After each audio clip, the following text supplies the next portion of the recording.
Hello everyone, welcome back to my channel. मेरा नाम चिन्मय साहू है। आज हम बात करेंगे क्या इंटरनेशनल फंड या इंटरनेशनल स्टॉक में इन्वेस्ट करना चाहिए या नहीं करना चाहिए, और करना है तो आपके पोर्टफोलियो में कितना परसेंट होना चाहिए ये इन्वेस्टमेंट। और ये मतलब और एक चीज़ शेयर करूंगा। ऐसा नहीं कि इंटरनेशनल मार्केट या फंड बहुत सारे सिक्योर होते हैं, तो उसमें क्या क्या सिक्योर प्रोडक्ट है वो भी मैं आपको एंड में शेयर करूंगा।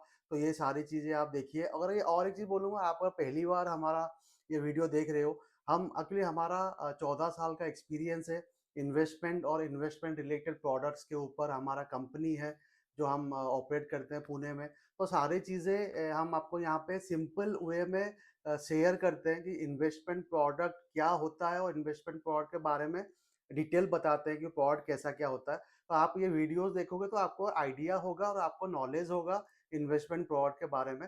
तो इसलिए आप अगर पहली बार देख रहे हो तो हमारे चैनल को सब्सक्राइब करिए, और वीडियो अच्छा लगेगा आगे तो आप लाइक भी करिए। तो पहले हम बात करें कि इंटरनेशनल फंड या इंटरनेशनल स्टॉक में हमें इन्वेस्ट करना चाहिए या नहीं करना चाहिए। तो पहले है कि आपको इंटरनेशनल एक्सपोज़र लेना अच्छा है। आप देखोगे, अभी एक आपको एग्ज़ाम्पल दूँगा। अभी जैसे सिनेरियो आया जो यूएस और ईरान का हुआ। अब वो इंडियन मार्केट इतना परफ़ॉर्म नहीं किया, बट यूएस, जापान और ताइवान का मार्केट अच्छा परफ़ॉर्म किया।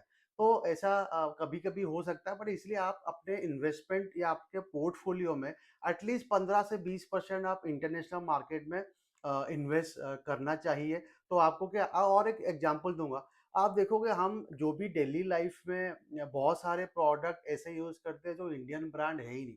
आप देखो, हम मोबाइल लेते हैं एप्पल का, वो यूएस की कंपनी है। सैमसंग का तो साउथ कोरिया कंपनी है। आप गाड़ी खरीदते हो, मैक्सिमम यूरोपियन कंपनी गाड़ी होती है, या साउथ कोरिया, जापान। मैन्युफैक्चरिंग बहुत सारे कंपनी जापान का होता है।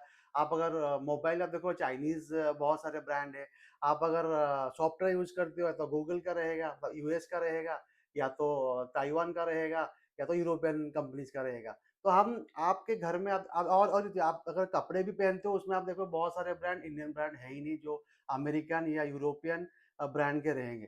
तो आप देखोगे, आप डेली लाइफ में बहुत सारे चीज़ें हम अवॉइड ही नहीं कर सकते। आप अगर सोचो कि आप एक एग्ज़ाम्पल दूँगा मोबाइल का। हम मोबाइल आप देखोगे, हमको लगता है ना कि हम इंडियन ब्रांड का मोबाइल खरीदें, पर इंडियन ब्रांड कोई है ही नहीं जो आप जिसका मोबाइल खरीदें। न नॉर्मली आप देखोगे एप्पल, सैमसंग या जो भी बाकी जो कंपनी है वो चाइनीज़ कंपनी है। तो हम पॉसिबल नहीं कि हम चाहकर भी नहीं खरीद सकते हैं। जो भी 1-2 ब्रांड है, पर उसमें भी देखोगे वो चाइना से इम्पोर्ट करके उसमें अपना ब्रांड लगा के सेल कर रहे हैं। तो मतलब ईज़ी नहीं है सबको ये करना कि नहीं हम इंडियन ब्रांड में ही रहेंगे। तो इसलिए हम नोइंगली अननोइंगली हम बाहर के ब्रांड बहुत सारे यूज़ करते हैं।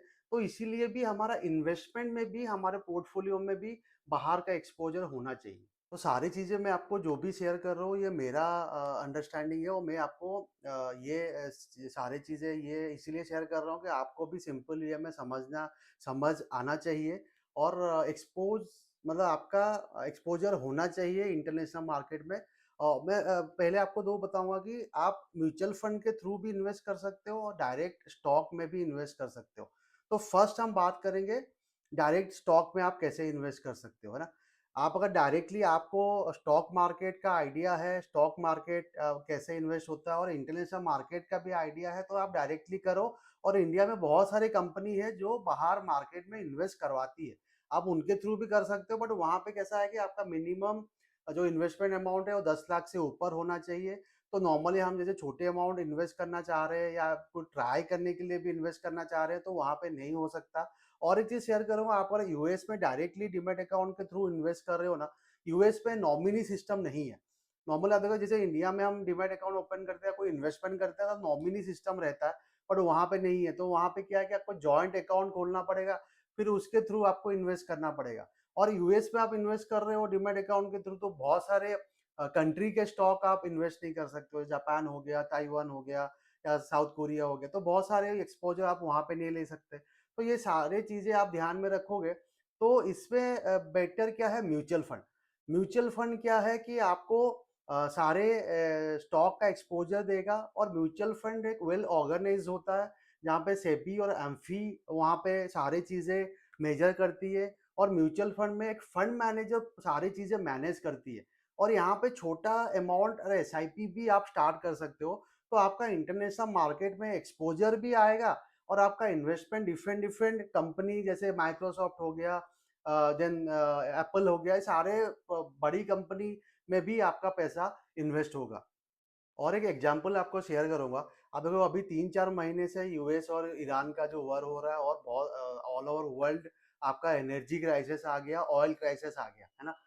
तो ऐसा नहीं है कि ऑयल और एनर्जी रिलेटेड कंपनी का अच्छा बेनिफिट हुआ। और देखिए मैं इसीलिए इंटरनेशनल मार्केट में आपको इन्वेस्ट करने के लिए इसलिए बोल रहा हूँ, मैं आपको ये सारी चीज़ें समझ में आएगा। मैं आपको एग्जांपल देता हूँ रिलायंस की कंपनी की। रिलायंस मेजरली एनर्जी और ऑयल में काम करती है।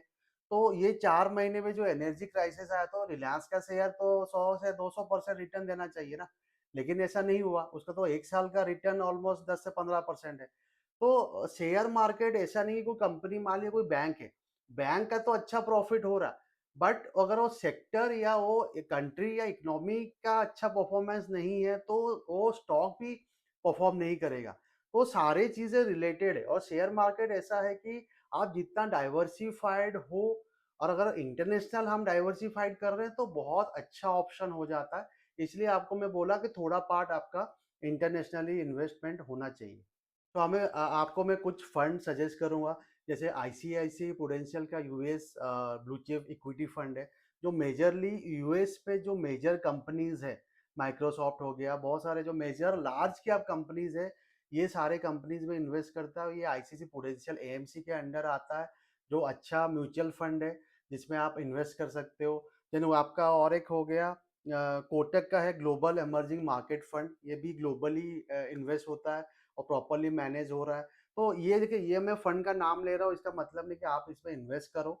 आप पहले एक्सपर्ट से बात करो कि कौन से इमरजेंसी सॉरी कौन सा इंटरनेशनल फंड में इन्वेस्ट करना चाहिए, उस हिसाब से फिर आप प्लान करो।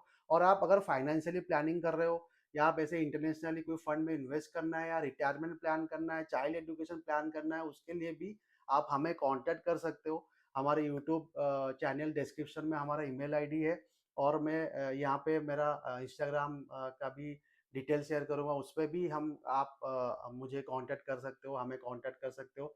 हम भी आपका प्रॉपर प्लानिंग करेंगे कि क्योंकि इन्वेस्टमेंट प्लानिंग बहुत इम्पोर्टेंट है, क्योंकि इन्वेस्टर से इन्वेस्टर बहुत वैरी करते हैं, सबका अलग नेचर होता है, सबका अलग। और आप कहीं भी इन्वेस्ट कर रहे हो, प्रॉपर्ली सारी चीज़ें समझकर इन्वेस्ट करिए और इन्वेस्टमेंट प्रोडक्ट में इन्वेस्ट करिए।